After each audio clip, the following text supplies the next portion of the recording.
I'm Glenn McGinnis, and this is Outburst. On the program, are you worried about a COVID-19 resurgence? So it does worry me. I've got young children. I got vaccinated a few times, and no, it's not really a concern. And it seems like everybody's let their guard down, which I guess I'm one of them also. So in the back of my mind, obviously there's always worry that something's going to come back.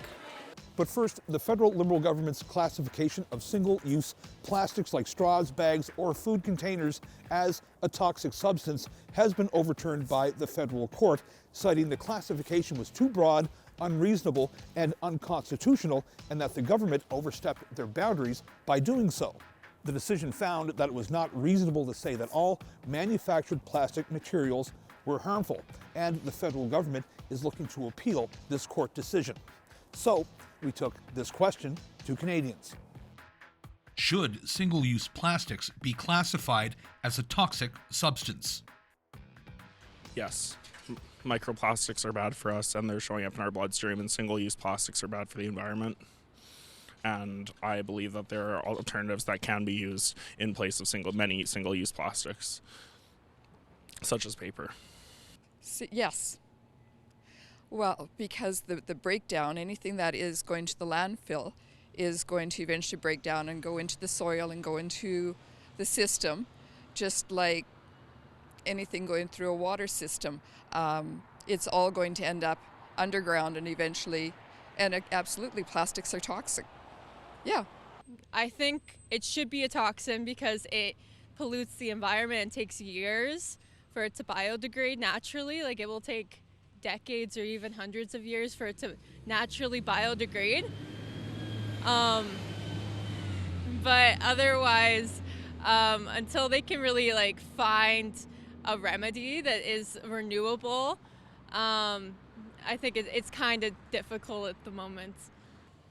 I guess I feel it doesn't make any sense to me right now because you can't buy cutlery, but you can still buy plastic cups. And and most of your grocery items come in plastic, and it's everywhere. So I don't think they're ever going to get away from it. So maybe they need to look at more environmental studies or figure out a better way to make plastic more reusable or less harmful to our environment, rather than making it a toxic substance. Because when I hear toxic, I think it's really bad. And I guess maybe I'm flawed. I don't think plastic's that bad. We use it. So, yeah. Of course. It's how to make them, it's all chemicals and stuff. So, yeah, I agree with that. For sure. We use it once and we throw it in the garbage and it goes into landfills, of course. That's it's toxic for the environment. The way that they're producing the stuff too is terrible. So I think that it's awful for the environment. I'd say yeah, because it's super harming to the environment. It's going in waste. Oh my god, I'm sounding so stupid, but it's going in landfills. Doesn't really disintegrate. There's definitely harmful plastics. It's putting microplastics in everything, and water, stuff like that. I would say yes. I've also studied food technology, and I know how the plastic bottles are made. They are non-degradable in any whatsoever form, and it would be best if we just stopped using them. In general, yes. Yes. How come? Because they don't disappear in the environment. They just cause garbage buildup. They don't decompose. They don't. They don't do anything good for the earth. I mean, they could be, but you could end up with that case in California where they have a huge list of toxic substances, and on the packaging it says, "Oh, this is toxic," and nobody reads about it anyway. They just sort of go, "Okay, great," and then they consume it or they use it anyway. So, if the true plan is to eventually go to banning single-use plastics, classifying them as toxic, though honorable in theory, I don't think it's actually going to have a big impact. I think you would actually have to make dedicated political policies, but then the pushback against ordinary citizens who just want buy shopping bags and have consumer products is going to be extreme. So the gesture is symbolic, not really going to make a difference, and then the pushback from people regarding banning single plastics is going to be quite bad, I feel. Myself, I don't think it's a bad thing, but I feel it's going to be a nightmare to push through legislation. So I don't think they should be classified as a toxic substance per se. However, because I mean, in and of themselves, I agree with the decision. Having said that, though, like there are long-term repercussions, and you know, there's a lot of issues with microplastics all around the world. It's impossible to find almost water that doesn't have some amount of plastic to it. So I do think we do need to ban plastics, but I'm just not sure that, you know, banning small things like straws is really the answer to that. Because they just end up in landfills. Exactly. Yeah. I 100% agree. They're bad for the environment. I know that plastic can be recycled, right? But if it's single use, I don't know. It depends, especially with all the recycling we see here. Once it's contaminated, it does go to landfill. So it's really hard for me to identify how much is actually getting to be reused. Oh, geez. Single-use plastics. I mean, the microplastics getting into the water, that sort of thing is definitely an issue. I don't know necessarily if single-use plastics should be classified as a toxin per se. I think it's a little bit more nuanced than that. I think it kind of depends on what the actual item is. Yes. Why? Because of the news, what they talk about, you know, the ocean with all the plastic and the animal eat them, and so that's why I think it should be. I do feel that they are toxic. I'm not sure about the legal parts about them being classified as a toxic substance, but I do know that they do leak elements into the environment which can be dangerous and carcinogenic. So I do think we need to have a careful look at our use of them and also the disposal. In the 4 years since the pandemic was declared, Canadians have faced their fair share of challenges in the wake of COVID-19. Even though the lockdowns have ended, some problems still persist, like higher food prices, inflated housing costs, and a healthcare crunch. We took to the streets to ask Canadians what they feel are the most profound issues we're facing right now. Our question: What are the biggest challenges facing Canadians in 2024? Oh boy, that is a tough one. I think eating, having a place to live that's safe and clean and reasonable, I think are the biggest challenges. Yeah, having affordable food and affordable living situations. Obviously, our economy is trash, and I just feel like there's such a disconnect, and I feel like unity really needs to be taken into consideration. You know, at the end of the day, this is all we have. We have one world, one planet, so like we really have to start using our heads and really have to start holding some people accountable for what they've been doing and getting away with. Something's got to change with the housing, with the food, with everything. Like the increase is drastic and it's hard to keep up, and our cost of living and our wage it's not going to work. Something's got to change. So, yeah. 2024, it's probably going to be economics. Like, we've seen rapid inflation. We've seen food prices go absolutely nuts. Homes, I know that there's some volatility in the market, but the general trend is upward. So regardless of all the other political issues, I think that the statement of "it's the economy, stupid," it's going to crush all those other things. I mean, there's all sorts of issues we're tackling, but I feel like 90% of people are going to just base their vote or base their own personal preferences on the state of the economy. Well, the carbon taxes, like why do we need those? You know, hiking rent and our food prices. We can barely, you know, eat. Some of us can barely eat these days. So I think housing is obviously the big one. Housing, cost of living is going up. Like we see it with a lot of restaurants closing right now. We see it with groceries, see it with homelessness, you know, drugs increasing. It's all kind of leading into just the way of life right now is kind of getting more and more expensive, and people are hurting because of it. Food. Buying food because it costs too much. We don't have enough money to pay for food, so I don't know why it's so expensive. Definitely the housing crisis, the recession right now. People can't afford to pay for their mortgages, groceries, so living costs need to come down. I think the biggest challenge facing Canadians in 2024 is our economy. Our interest rates are very high, housing is very unaffordable for many people, and we need to take a very careful look as a Canadian society at how we provide for everyone, including those who are most vulnerable. Well, there's the environmental problems in terms of the fires that we had last year and the amount of snow that we've got this year. And are we going to have, is it going to continue like this down the road where we're not going to be able to have the Rideau Canal? I think another big challenge is just the whole government and the economy and in terms of where we're going and everything like that. Well, we know economically, financially right now is the biggest challenge. Second to that, we are with the BIA, so the businesses are struggling to keep their doors open. And then like repayment back to the government still from the pandemic, like there's a lot. Eliminating racism would be a really big one. A really big one in our city is homelessness, street people. The weather's been this year. There's more and more and more street people out there really hurting badly. Well, the economy. Like my children may never have a house. They'll be, if they do, their grandchildren will wield the mortgage. So it's going to be owning your own property. Again, the economy, not having the finances for even basic things. I think right now inflation is one of the biggest challenges. Lots of people don't have a house to live in. There's many people that are facing many different issues that I can't even understand. So I think it's a hard time for Canadians right now, and I think people need to be compassionate and be supportive when they can and ask for help when they need to.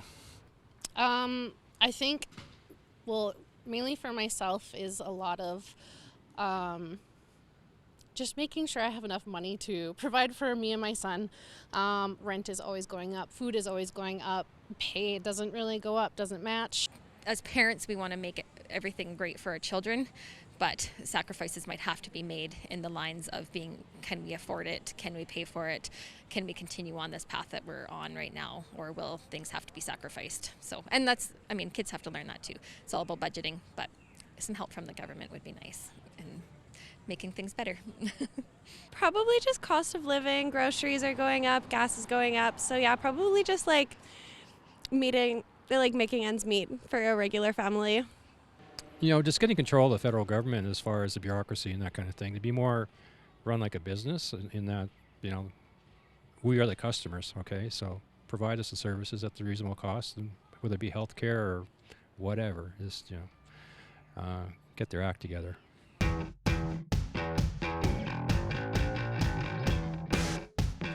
Who did Kim Campbell succeed as Prime Minister in 1993? Joe Clark, John Turner, or Brian Mulroney? Brian Mulroney. Brian Mulroney. Turner. Mahoney. Joe Clark. John Turner. Brian Mulroney. It's Joe Clark. Let's do the third one. Brian Mulroney. No. You're correct. Do I get a prize? You get a high five. Kim Campbell is Canada's 19th Prime Minister and the first and only woman to hold the office. Campbell served as a federal cabinet minister under Prime Minister Brian Mulroney. When Mulroney announced he was leaving politics in 1993, Campbell entered the federal Progressive Conservative leadership race and won. She was sworn in as Prime Minister on June 25, 1993. But the following October, Campbell's tenure as Prime Minister came to an end after her party suffered an historic election defeat to the Liberals, making Jean Chrétien her successor as Prime Minister. While many people may feel the COVID-19 pandemic is in the rear view mirror, the World Health Organization says that cases are actually surging around the world and vaccination rates have dropped. COVID-19 wastewater levels in some major cities in Canada are actually higher than they were this time last year. And as many people return to their everyday lives after the holiday season, some fear they'll get sick once again. So we took to the streets to ask people if the pandemic is still on their radar. Our question: Are you worried about a COVID-19 resurgence? Well, I think that put more emphasis on health rather than sickness. And if you eat well, exercise, and look after your mind, body, and spirit, whatever's going to happen is going to take us out. And no, I'm not concerned about COVID. I think if people get their vaccination and practice good healthcare interaction with other people, then I think we should be okay.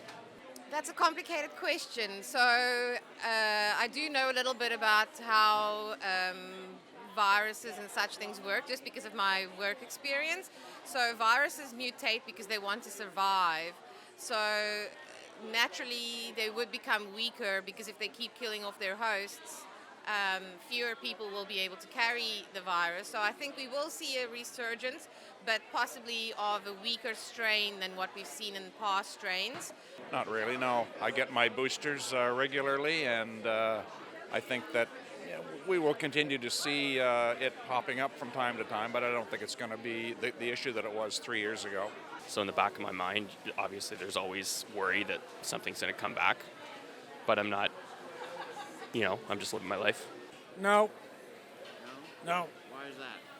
Well, I never got it myself. I, got vaccinated a few times, and no, it's not really a concern.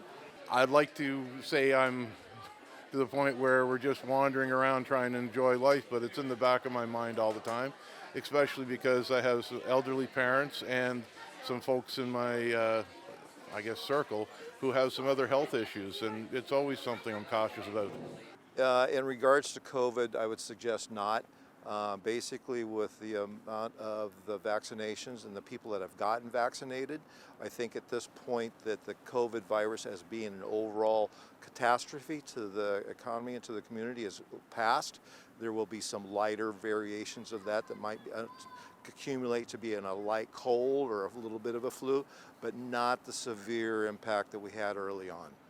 I'm not sure, to be honest. I think it's possible it could be a resurgence, but I don't know. I mean, I think a lot of people have several vaccinations, so I think if there's an issue, we'll be less likely to be super affected.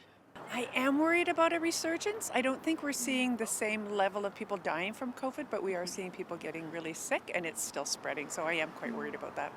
I'm worried about it because a lot of people don't take it serious. And when you look on the medical side of it, it's been increasing. And then people are not as careful as they were during COVID. I was just in a situation where there's a group of people and a woman just coughed out and didn't cover her mouth or anything. So I think that we need to revisit that and to keep people safe and healthy.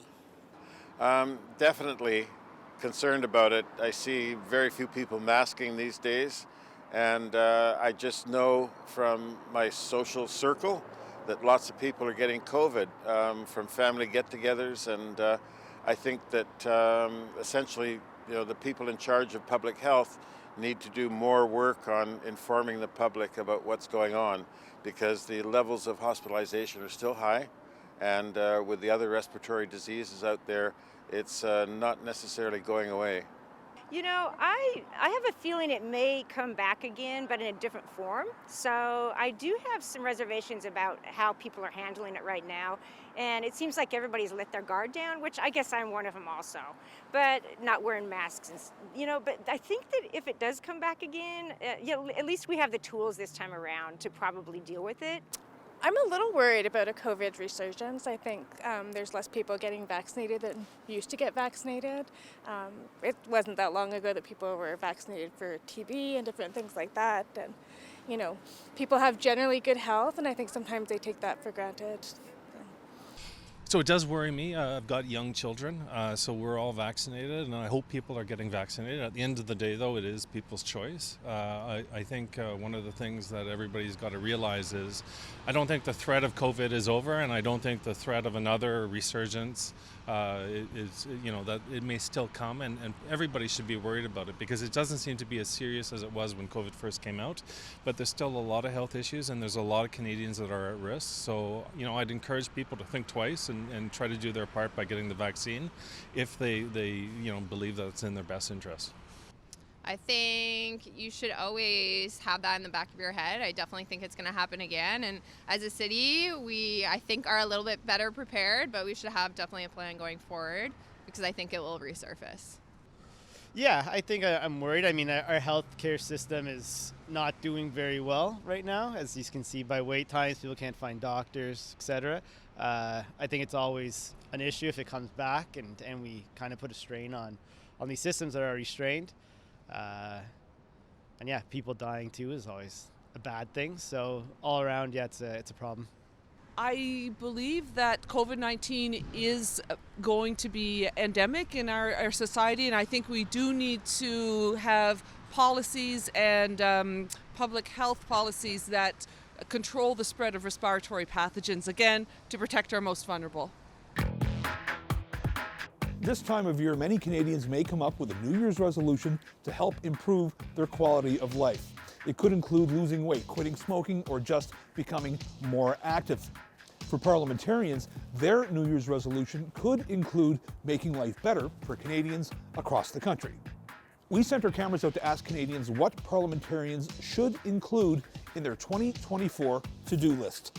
Our question: What should be Parliament's New Year's resolution?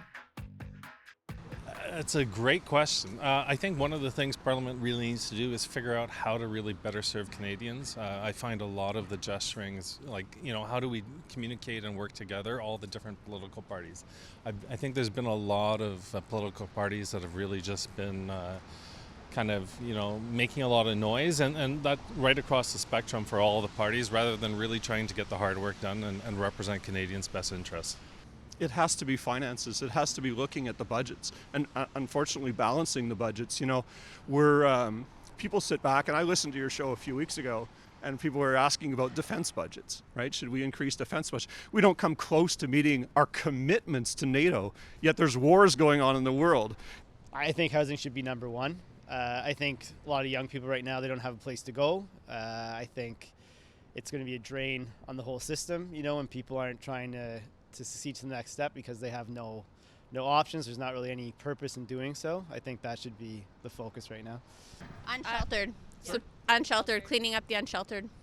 Helping with the mental health on the street. Yeah. I'd say the cost of living, rentals, and the unsheltered as well.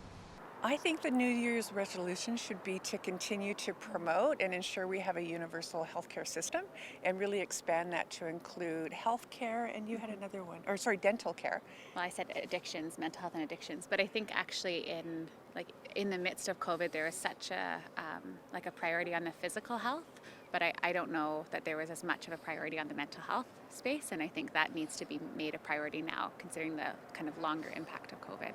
Well, I believe that the New Year's resolution for the parliamentarians should be learning how to get along with each other, period.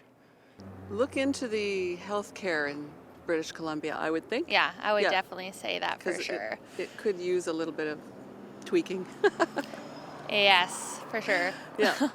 To behave themselves, because they misbehave a lot, like spoiled children. But that's what happens when you're in power. People think they can get away with anything. Probably to focus on affordable housing, getting people rentals that they can actually rent on a minimum wage. To get Canada back on track and lower the deficit. My grandkids are going to be paying for this huge deficit, and they shouldn't have to be. It should be balanced. Like Trudeau's got to get his act together, draw in the drawstrings. Like, come on, it's way out of control. Way out of control. I think they should focus their efforts on a variety of things, in particular the housing crisis in Canada. Anything else? Well, the healthcare system is something that's provincially bound, so I'm not sure the feds can help as much there other than more money, and I'm not sure that's going to solve our problem. And in terms of inflation, I think the Bank of Canada has done a wonderful job over the last 3 years in bringing inflation down to 3%. So I think they've done, it's popular to severely criticize our federal government, and there's lots of things they can probably do better, but they do some things well as in addition. So I think they've done a good job with inflation so far, but the housing crisis needs to be addressed. Oh, gosh. There are so many. Where would I start? How about fiscal responsibility for a change? How about some international aid for some of these conflicts around the world. I think that the economy is going to be challenged this year, so I think that they need to pay attention to some of the economic policy they have, and the list goes on and on.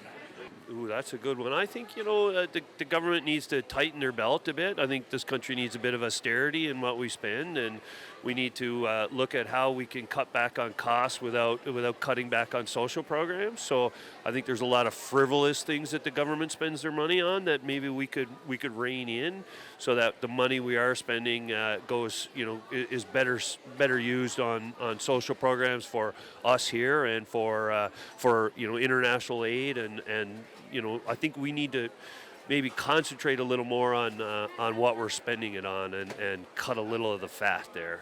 Stop handing out cash, which is going to stop the depreciation in our dollar and put people back to work. Nothing against immigrants, but we have all these people they're bringing in. We can't look after them. We don't have the health care for them. We don't have the housing for them. So it's, and it's not fair to bring those people in here. They're leaving a lot of cases, they're leaving poverty and stuff to come here expecting to do well, and then they ended up being held back because we can't look after them. I don't think that's right. Thanks for watching this episode of Outburst on CPAC. If you have any comments about this show or any other show, you can find us on social media. You can also find us on our website at www.cpac.ca. I'm Glenn McGuinness, and on behalf of my colleagues at the Cable Public Affairs Channel, thanks for watching. We'll see you next time.